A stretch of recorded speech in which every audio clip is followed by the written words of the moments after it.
In this video, I want to talk about patrols, the different types of patrols and what they would be used for. Now, this is pretty much for like militiamen or people that think that they're going to be awesome in prepping and stuff like that, and you're going to have to modify it based on that. You know, how big your group is or whatever, the abilities that you're going to have. Some of these you're probably not even going to do. There's two different types of patrols, and they kind of break down, at least some of this is a little modified based on, you know, things that get done or whatever, but I'm kind of going to veer a little away from doctrine and stuff like that. So anyways, not too dramatically, but you have combat and reconnaissance patrols. So we'll go ahead and start with combat patrols. You have security, you have a ambush, and you have raid. So with these three, first off would be basically with these three, you're expected to get into contact, right? So for the security, that's like what we did overseas. We would take a compound in an area, then we would do security patrols. Security patrols are also something that you would do in a movement. So because you're going to be providing security on the move while you're en route to your objective. So basically, you're doing security patrols as you're on the way. Like if you're on the way to an ambush position or something like that, you're going to be doing your own security patrols for your own security. You're not just going to be doing a blind administrative movement like they did in World War I and World War II in the back and in the rear, just rifles slung or whatever. You're always on the alert. You're in enemy territory, or at least close to it, so you always got to be on the alert. So anyways, there's a fight possible, and basically sometimes you're close to base, or at least you're close to somewhere where the duration of it probably is not that long. Like I said, if you're in a movement, you're probably in a pretty big movement. Now, technically, it's a security patrol if you're moving out to do an ambush or whatever. But it's kind of a fine line there. But typically, you know them as you're going around your base or whatever. You're going a mile out, shaking hands and slapping babies or whatever. And basically, there is a fight possible. That's why you're out there for security, because it's expected that there's going to be some games being played by the enemy, right? You're probably trying to prevent raids and all these other games. There is a fight possible. You're kind of close to base, so you're probably not going to have that long of an engagement. But if you do, you do have some support available, probably extra bodies. If you're on your own, then you might want to be geared up for that, Rambo. Next type of patrol is the ambush patrol. So with this one, you're basically harassing the enemy and screwing with their head, right? So this would be where you're trying to delay, you're trying to disrupt communication, intelligence, and stuff like that. When the enemy's sending out patrols, you're kind of doing guerrilla warfare in a conventional sense, where we're enemies, we're playing games with each other. We're constantly sending out patrols to screw with each other and just peck at their body counts or whatever, and take them out little bits at a time, get more commitment, or discourage commitment, lower morale, so you get the upper hand in morale. With ambush patrols, it's pre-planned, and you could be out there for like 3 days where all you do is you're bouncing around from area to area waiting for an ambush, setting up tripwires and stuff like that, waiting for people to do that. You might just be leaving tripwires, abattis in the road, laying down ambushes in these different areas with different setups or whatever, disrupting the normal flow of the enemy's day-to-day routine, maybe on patrols or movements. So the whole thing is basically make life hard for the enemy, right? In whatever way possible. Kind of guerrilla warfare if you think about it, because that's basically what guerrillas do. They're a pain in the butt, right? So anyways, that's basically ambush in a nutshell. The likelihood of contact is what? Pretty much guaranteed, but not all the time. You might not actually end up seeing the enemy if you're just laying down abattis and laying tripwires everywhere. They might not actually even be in that area, but it's planned to cover that area because intelligence told you. Military intelligence. That's kind of an oxymoron there, but anyways, you're being told by intelligence to go out to a certain area and observe and ambush them or whatever. But the likelihood of contact is pretty high, typically, because that's the point. So, anyways,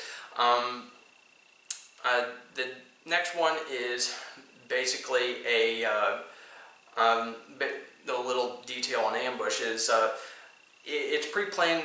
You could be pretty close, or you could be kind of far away. Like you could be in your own AO, or you could be humping out or being infiltrated, or you could be infiltrating the enemy's lines in order to do this, kind of screw with them in their own lines. So, anyways,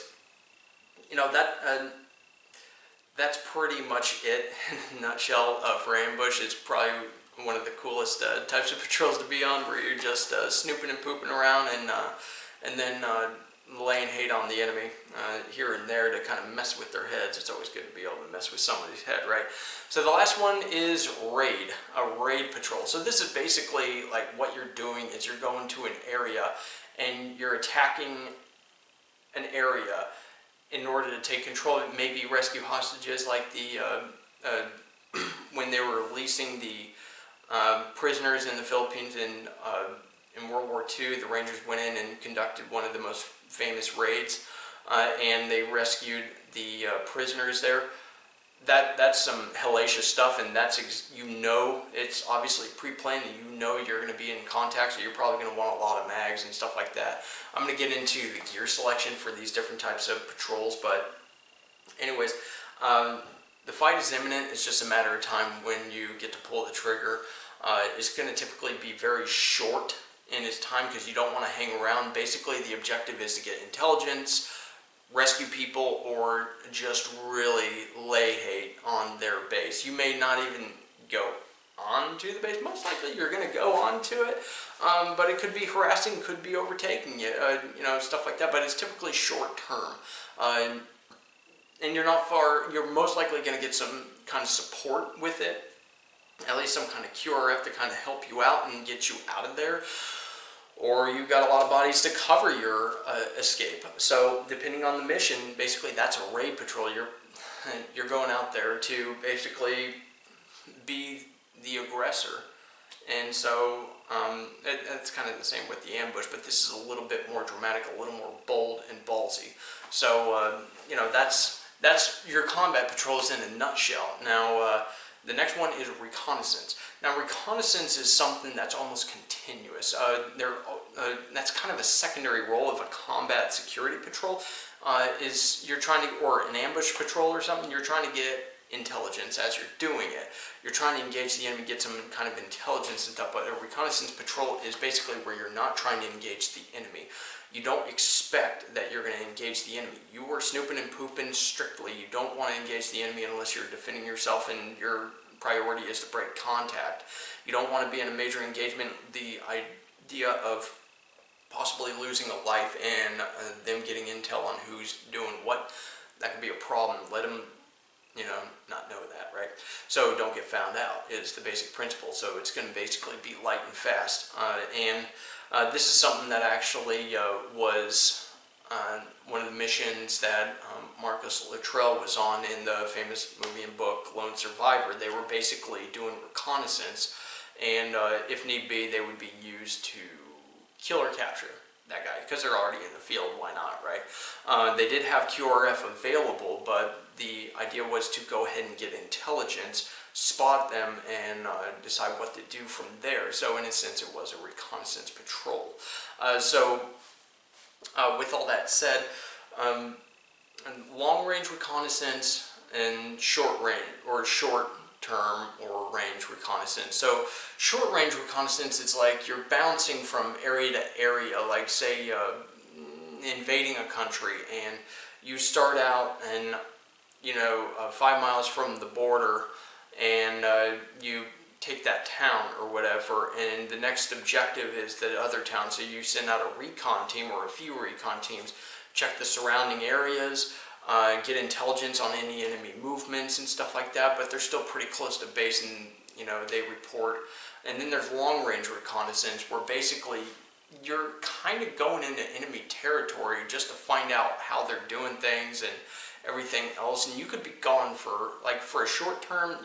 You may be gone, for a little bit of time, maybe a few hours to up to maybe 3 days, but you're just out there to kind of get some intel. And the longer you're out there, the more of a pattern you're going to be able to see. So anyways, a long-range reconnaissance patrol is basically where you're probably going to be out from 3 to 10 days. I mean, you could be out there for a month. I know the SAS has done that in when they were in the Falklands.